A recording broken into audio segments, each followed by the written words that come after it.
Goeienaand mense, dis Jaapie hierso. Ja, ek het gisterand 'n video gedoen. Eers na ek hom opgelaai het op YouTube, het ek besef hy het geen klank nie. Toe moes ek hom verwyder voordat iemand hom probeer kyk. So ek moet dit nou maar oordoen. Dit gaan oor Joël 2 se profesie. Nou vandag hoor jy baie mense quoteer hierdie verse, soos dit wat ek nou vir julle gaan lees hierso. And it shall come to pass afterward that I will pour out my spirit on all flesh. Your sons and your daughters shall prophesy, and your old men shall dream dreams. Your young men shall see visions, and also on my men servants and maidservants I will pour out my spirit in those days. En dan lees hulle verder ook, and I will show wonders in the heavens and the earth, blood, fire, and pillars of smoke. The sun shall be turned into darkness, and the moon into blood, before the coming of the great and awesome day of Yahuwah. And it shall come to pass that whoever calls on the name of Yahweh shall be saved. For in Mount Zion and in Jerusalem there shall be deliverance, as Yahweh said, among the remnant whom Yahweh calls. Nou, kom ons kyk 'n bietjie hierna. Die Bybel verduidelik die Bybel in meeste gevalle, sodat 'n mens nie sommer net enige iets kan opmaak nie. Nou ja, mense gaan vergelyk nie die Bybel partykeer met wat profete sê nie. Soos hierdie stuk word op 'n ander plek ook genoem in die Bybel, en nou in daardie plek in die Bybel word daar gesê wanneer is hierdie vervul. So ek gaan julle uit die Bybel wys wanneer het hierdie vervul wat ek nou net vir julle gelees het. Hierdie wat mense van toepassing wil maak op hulle en op ons generasie vandag. So kom ons kyk wanneer het dit vervul. Handelinge 2. Met Pentecost, ek weet nie wat is Pentecost in Afrikaans nie, maar in elk geval, toe die disciples in die huis was, en die tonge van vuur op hulle kom sit het, en hulle die Heilige Gees ontvang, en in ander mense, ander lande se tale begin praat. Hulle het aan die verskillende Israel nasies se tale begin praat, want hulle moes mos die evangelie gaan verkondig het aan daardie nasies. Dit is die doel van tale, mense. Die doel van tale was dat die evangelie verkondig kon word aan al die Israel nasies. Want Joshua het mos vir hulle gesê, dis wat hulle moet gaan doen. En wat sê hy toe vir hulle? Maar julle moet gaan wag, by mekaar, gaan wag, tot julle die Gees ontvang. Hoekom het hy dit gesê? Want hy het geweet, die Yahweh se Gees gaan vir hulle die tale gee wat hulle nodig het, om vir die ander nasies van Israel die evangelie te bring. Dat hulle dit nie sou kon doen, sonder die uitstorting van die Gees, Yahweh se Gees op hulle nie. En dis hoekom hy dit vir hulle gesê het. En in elk geval, dit het toe gebeur met Pentecost, met die fees. Kom ek lees net gou vir julle hierso wat het gebeur. But Peter standing up with the 11, raised his voice and said to them, Men of Judea and all who dwell in Jerusalem, let us be known to you and heed my words. For these are not drunk as you suppose, since it is only the third hour of the day, but this is what was spoken by the prophet Joel. En dit wat ek nou net vir julle gekwoteer het, in Joël 2, nou begin hy hierso praat, daaroor. Nou wat sê hy hierso, Petrus? Hy sê, wat met hulle gebeur is die vervulling van Joël 2. Dit beteken Joël 2 is vervul in die disciples se generasie, dit is vervul op daardie fees van Pentecost. 'n groot gedeelte daarvan is toe vervul. Die Gees was toe uitgestort, net soos wat ons sien hierso, God's Spirit poured out. Dis uitgestort op Yahweh se volgelinge, sodat hulle die evangelie kan gaan verkondig. En dan quoteer hy, so hy het nogal sy Bybel geken, lyk my Petrus, nee, want hy het hierdie hele stuk gekwoteer wat ek nou net vir julle gelees het, uit sy kop uit. Hy het nie sy Bybel onder sy arm gedra, en daai het gelees vir hulle nie. Jo, hy het nogal baie kennis. Mense dink hulle was maar net domvissers. Hulle was nie domvissers nie. Kyk hoe quoteer hy hierdie hele amper die helfte van daai hoofstuk uit sy kop uit. And it shall come to pass in the last days, says Yahweh, that I will pour out my spirit on all flesh. Dis waarna hy verwys, wat vervul word, of vervul is met hulle. Your sons and your daughters will prophesy, your men shall see visions, your old men shall dream dreams. So hierdie goed het hoofsaaklik vervul by die disciples en in hulle tyd. Natuurlik ontvang mense nog vandag visioene en drome. Ek sê nie, dit kan nie gebeur nie. Maar wat my punt is, dat Mense kan maklik sê, hierdie gaan nou eers vervul, vir die eerste keer. En dit is verkeerd. Mens kan nie sê, wat die Bybel sê, gaan nou vir die eerste keer vervul nie. Soos Openbaring. Jy kan nie nou gaan sê, Openbaring gaan nou eers vervul vir die eerste keer nie. Want Openbaring het al vervul, 70 na Christus. En selfde met Joël 2, dit het al vervul, ek dink is so rondom 33 na Christus.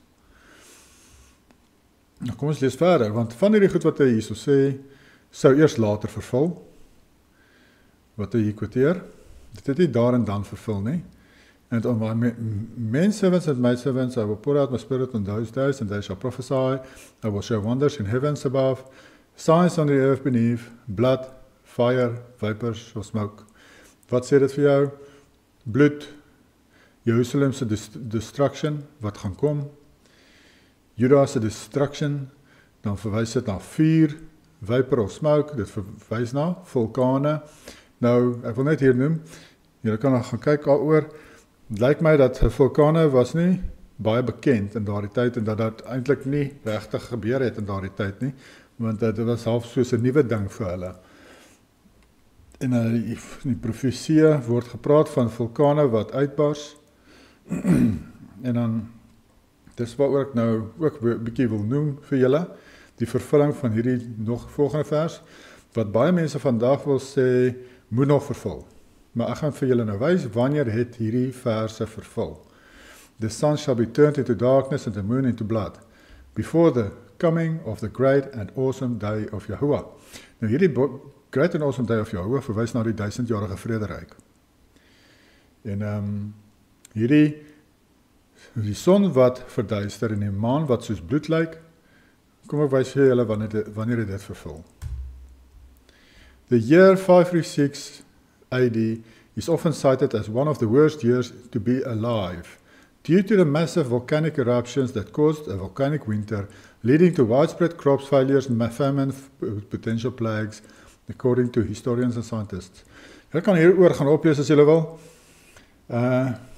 In die hagiografie wat ek vir julle gelees het in my vorige video's, onthou julle die een oor die 1000-jarige vrederyk, so 'n paar video's terug, het ek mos van die Vatikaanse biblioteek vir julle voorgelees, en hulle almal het gesê, net na hierdie gebeurtenis van hierdie verduistering van die aarde, vir 18 maande, het die 1000-jarige vrederyk begin. En terwyl die mense nog gekniel en bid het hulle verheerlikte liggame gekry. Die mense wat regtig Jehovah gedien het, en aanbid het, net daar en dan, na hierdie 18 maande van baie swaartyd op die aarde, miljoene mense is dood daai tyd, het hulle skielik verheerlikte liggame gekry en kon hulle vlieg en allerlei dinge doen. Hulle het lig uit hulle liggame uitgeskyn, hulle het soos gloeilampe gelyk, ensovoorts. Ek het van dit vir julle mos gelees in daardie video van my, oor die 1000-jarige vrederyk wat al vervul het. In elk geval, dis waarna daardie vers verwys, hierdie 536 AD. Nou natuurlik, die datums kan dalk nie 100% akkuraat wees nie. Hulle probeer baie geskiedenis opbreek in verskillende eras, om dit so uit te versprei, want daar's tyd, die 1000-jarige vrederyk, wat hulle moet probeer wegsteek. So baie gebeurtenisse deel hulle op in 3, en dan sit hulle sommer net op 3 plekke op die tydlyn, dieselfde tipe gebeurtenisse. Nou dit is alreeds bewys ook, onlangs, deur die geografie, wat hulle uitgegrou het, goeters, en hulle het besef, dat die geskiedenis is verkeerd, dat die gebeurtenisse wat hulle praat van, wat 3 keer gebeur het net 1 keer gebeur, en dit beteken dat omtrent 700 jaar is bygevoeg by ons tydlyn. 700 jaar wat hulle probeer wegsteek het. In elk geval, my punt is dat hierdie wat hier staan van die 536 AD, dit kon vroeër gewees het ook. Dit het gebeur tussen 70, na die vernietiging van Jerusalem, 70 na Christus, tot 530 na Christus. Hoekom sê ek ook so? Daar's bewyse dat Jehoshua gebore is 5500 jaar na Adam. Die ekstra Bybelse boeke sê dit vir jou, die historikuste sê dit vir jou, soos Josephus sê dit vir jou, Afrikanus, daar's so 'n ou genaamd Afrikanus, Ek dink hy is van Suid-Afrika of nie. Maar in elk geval, daar so 'n persoon wat dit ook gesê het, dat hy het ook die geskrifte gehad en hy het gaan navorsing doen en gesê dat hy het afgekom op die datum 5500 jaar na Adam, dat Joshua gebore sou word. En dan was daar 'n paar ander ook, wat daardie datums gekry het. In elk geval, ekstra Bybelse boeke sê dit ook. Soos Adam en Eva, die boek van Adam en Eva byvoorbeeld, sê dit 'n klomp keer. Sê Joshua vir Adam in die tuin, of toe hulle uitgeskop is, dat hy gaan verlossing bring, hy gaan terugkom 5500 jaar na Adam, om verlossing te bring vir wat Adam gedoen het, om dit om te draai, om dit te nullify, kan jy sê.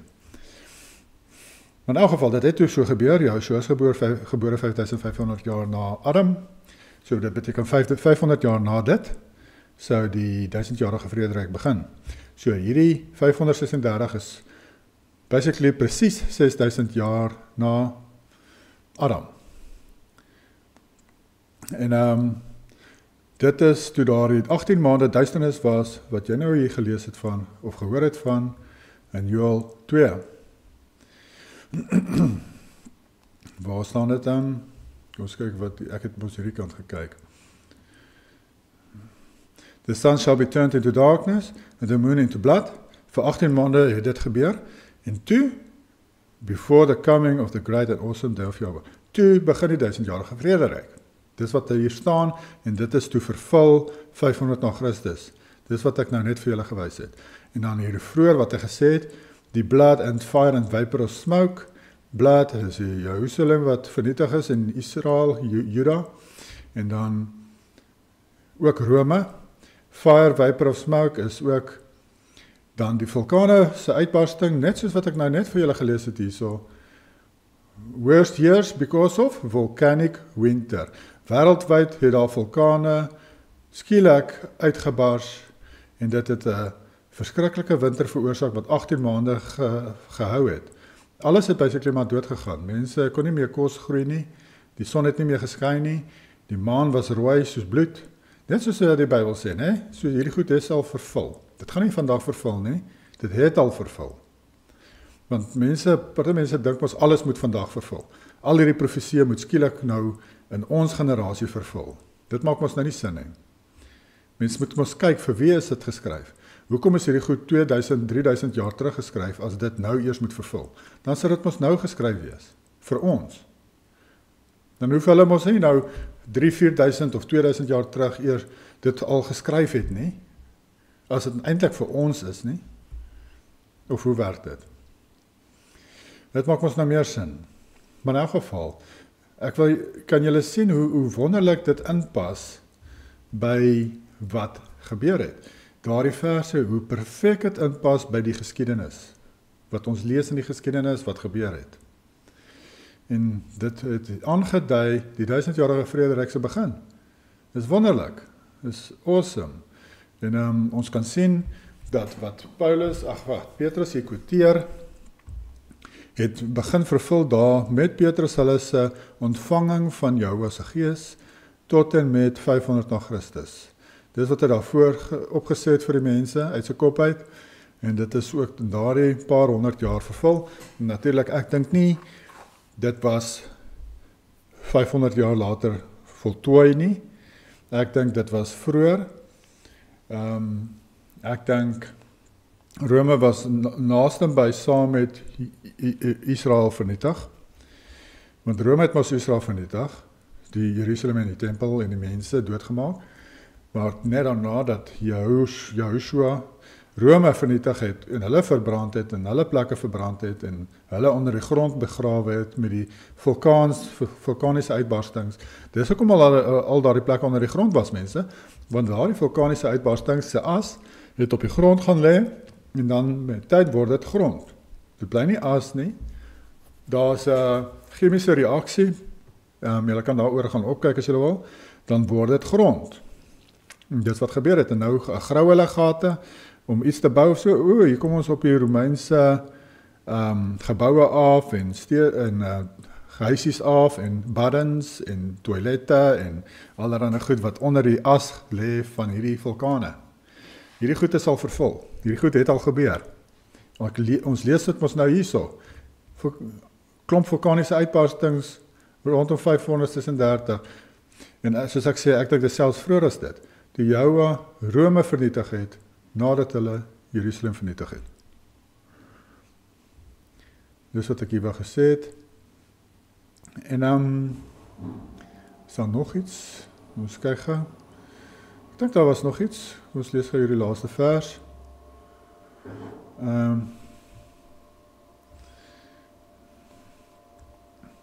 For in Mount Zion and in Jerusalem there shall be deliverance, and as Yahweh has said, among the remnant whom Yahuwah calls. En hierdie deliverance kan natuurlik na 'n paar dinge verwys. Onder andere toe die uitverkorenes gevlug het uit Jerusalem uit, na Pella toe vir 3,5 jaar, soos wat ons ook lees in Openbaring. Dit het al vervul, mense. Dit het al vervul, Pella. It was in what is known as the flight to Pella, sometimes before the Roman destruction of Jerusalem in 70 CE. Tradition holds that the Jewish Christian sect of the Nazarenes, die Nazarenes is die mense wat die gebooie onderhou het deur geloof in Joshua. They made their way to Pella and settled in a city which became a Jewish Christian hub during the early days of Christianity. According to Epiphanius, the disciples has been miraculously taught by Messiah to abandon Jerusalem because of the siege it was about to undergo. Onthou julle wat Joshua het gesê, Matteus 24 byvoorbeeld, dit in Lukas noem het, die Gospels noem het, dat Joshua sy disippels het waarsku dat julle moet vlug uit Jerusalem, as Rome die plek gaan omsingel, 'n siege wall gaan wil bou, moet julle daai vlug. Wanneer het hulle die siege wall gebou? 70 na Christus het hulle dit gebou, want Nero is dood, het selfmoord gepleeg, 68 na Christus, 69 na Christus, het Titus Vespasian en Flavius Vespasian oorgevat. Flavius Vespasian was die pa, hy was die hoofleier, maar Titus is ook aangestel as 'n leier oor Rome, saam met sy pa, hy is die klein horingkie, en toe het Flavius gesê, Titus moet Jerusalem gaan konker, en hy moet die job nou gaan klaarmaak, want hulle het al reeds begin, so bietjie Jerusalem aanval, van 66 na Christus afval. Nero het dit al begin, en toe is hy dood, en toe sê Flavius nou vir sy seun, gaan maak klaar wat begin is, en toe het hy binne 'n jaar, het hy Jerusalem vernietig, in die tempel. Hulle het 'n siege wall om die plek gebou, en die mense het van honger te dood gegaan, meeste, of baie, en maar voor dit gebeur het die gelowiges, onthou wat Joshua vir hulle gewaarsku het, soos julle nou sien, daardie woorde van Joshua was vir sy disippels gewees, nie vir ons nie. Matteus 24 is nie vir ons nie, dis vir die disippels.